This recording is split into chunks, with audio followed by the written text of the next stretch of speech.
দুইটা ভয়ঙ্কর পাপের কথা বলে দেই।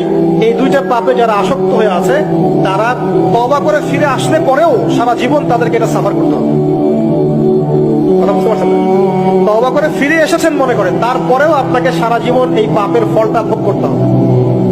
এক, মাদকদ্রব্য দীর্ঘদিন সেবন করেছেন, তওবা করেছেন, ফিরে এসেছেন, আল্লাহ হয়তো মাফ করে দিয়েছেন, আল্লাহ পাক মাফ করে দিয়েছেন, বাট আপনি আপনার দেহের যে ক্ষতিটা করে ফেলেছেন এটা পোষাতে পারবেন।